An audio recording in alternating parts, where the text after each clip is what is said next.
since we've been talking about how stars form and the evolution of stars, I thought it was about time that we looked at some cool pictures of stars forming or stars themselves or evolution of stars. So this right here is from the Eagle Nebula. Eagle, yeah, I should capitalize the E. This right here is from the Eagle Nebula. And just so you know, the word nebula is kind of a general word for any interstellar cloud of gas or dust.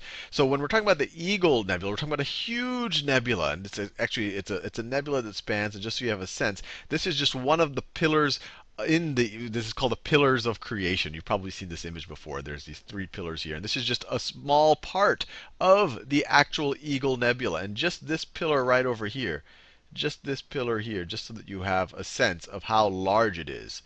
How large it is. Just this pillar itself is 7 light years.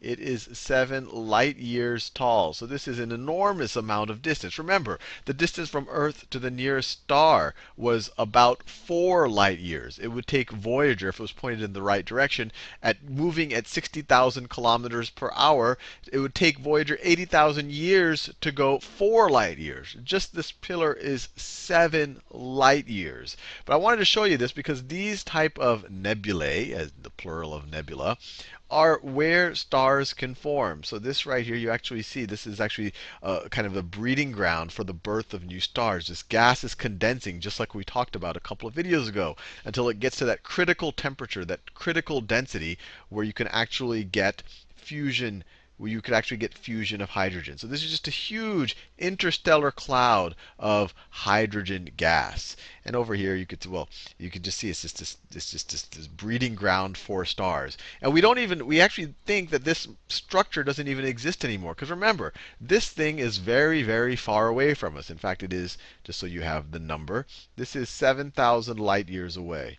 7,000 light years away, which means that what we are seeing now, the photons that are reaching us right now, reaching our eyes or reaching our telescopes right now, left this region of space 7,000 years ago. So we're seeing it as it was 7,000 years ago. So a lot of this gas, a lot of this hydrogen may have already condensed into many, many, many more stars. So the structure might not be the way it looks right now. And actually, there was another supernova that happened that we think might have kind of blown away a lot of this dust, and we won't even be able to see what the effects of that supernova were for another 1,000 years. But anyway, this is just a pretty amazing photograph in my opinion. Especially, and it's beautiful at any scale, but it's even more mind-blowing when you think that this is a structure that is 7 light years tall. And this is really just part of the Eagle Nebula, one of the pillars of creation. This right here is a star field, and this is as we're looking towards the center of our galaxy, the Milky Way. So this is the Sagittarius star field. And what I just wanted, the neat thing here is you just see such a diversity in stars. And this is also kind of mind-numbing because every one of these stars are inside of our galaxy. This is looking towards the center of our galaxy. We're not looking at, this isn't one of those where we're looking beyond our galaxy or we're looking at clusters of galaxies. This is just stars here. But what's neat here is you see a huge variety. You see some stars that are shining red right over here. And obviously, the apparent size you cannot completely tell because the stars are at different distances and at different intensities. But the redder stars, these are stars at their red giant phase. Or they're probably at their red giant phase. I haven't done specific research on these stars, but that's what we suspect. Those are at the red giant phase.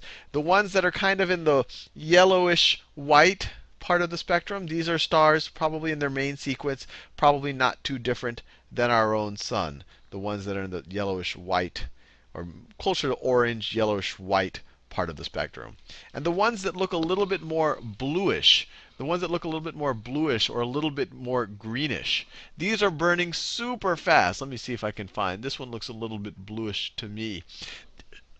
These are burning. Sorry, I had to pause the video for a cough. These are burning super, super fast. And so the supermassive stars, they burn kind of fast and furious and then just die out. While the smaller stars, the ones with less mass, they burn slower over over a much, much, much longer period of time. So the ones that are burning really fast are emitting a lot of energy at the the smaller wavelength part of the light spectrum, and that's why they look bluer or greener. And these are going to be more massive stars, the ones that look whiter or bluer, greener, while the redder ones are less massive stars that are in kind of their supergiant phase, and so they are at this point cooler than kind of the main sequence stars. This right here, this right here is the Cat's Eye Nebula. And the word nebula, this is actually a planetary nebula, and I want to differentiate it. This right here is a planetary, this is a planetary nebula. And it's called a nebula because it is kind of this gas that's kind of floating out in space, but it's at a completely different scale than this nebula, than the Eagle Nebula that we drew over here. So normally when people just talk about nebula, they're talking about something like the Eagle Nebula, this huge masses of interstellar gas. When people talk about planetary nebula, this is still actually a huge, huge radius, but nowhere near 7 light years. But it's still a huge. But this is the byproduct of a star shedding off all of its outer material. So this is at the center of this, we see a fairly mature star here.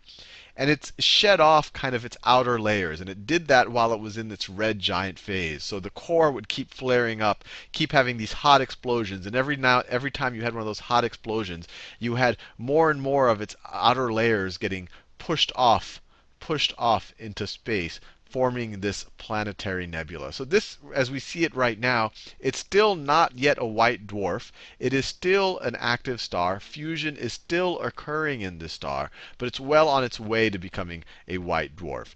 Once all the fuel runs out. So it's past the red giant phase. It's thrown all of this material into space, and it's on its way to becoming a white dwarf. Anyway, hopefully you enjoyed that. I actually find all of these images to be pretty captivating, especially the star field one, because this is just inside of our galaxy. So hopefully it gives even more appreciation for how many stars there are. I mean, this is just a small fraction of the 200 to 400 billion stars inside the Milky Way.